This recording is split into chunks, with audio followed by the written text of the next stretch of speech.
अस्सलामुअलैकुम नाजरीन, मैं हूं आकाशा इमरान और आप सब देख रहे हैं शुक्र रमजान ट्रांसमिशन। नाजरीन कैसे हैं आप सब? उम्मीद करती हूं आप सब खैरियत से होंगे।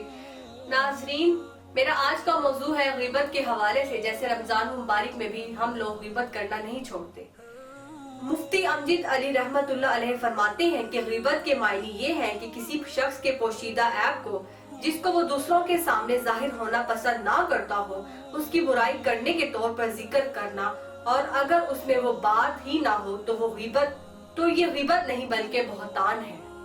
ग़ीबत से मुतल्लिक 5 शरई मसाइल दर्ज झेल हैं जो कि मैं आपको बताऊंगी। ग़ीबत जिस तरह ज़बान से होती है इसी तरह फेल से भी होती है। सरहद के साथ बुराई की जाए या तारीसो किनाया के साथ हो, सब सूरतें हराम है।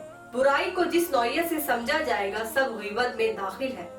तारीस की ये सूरत है कि किसी के जिक्र करते वक्त ये कहा कि अल्हम्दुलिल्लाह मैं ऐसा नहीं, जिसका मतलब हुआ कि वो ऐसा है। किसी की बुराई लिख दी, ये भी ग़ीबत है। सर वगैरह की हरकत भी ग़ीबत हो सकती है। मसलन किसी की खूबियों का तज़किरा था, उसने सर के इशारे से ये बताना चाहा कि उसमें जो कुछ बुराइयां हैं उनसे तुम वाकिफ नहीं। होंठों और आंखों और जबान या हाथ के इशारे से भी ग़ीबत हो सकती है। एक सूरत ग़ीबत की नकल है। मसलन किसी लंगड़े की नकल करे और लंगड़ा कर चले, या जिस चाल से कोई चलता है उसकी नकल उतारी जाए, ये भी ग़ीबत है।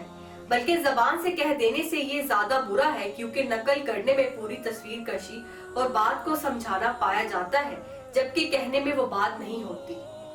जिस तरह जिंदा आदमी की ग़ीबत हो सकती है, मरे हुए मुसलमान को बुराई के साथ याद करना भी ग़ीबत है, जबकि वो सूरतें ना हो जिनमें अयूब का बयान करना ग़ीबत में दाखिल नहीं।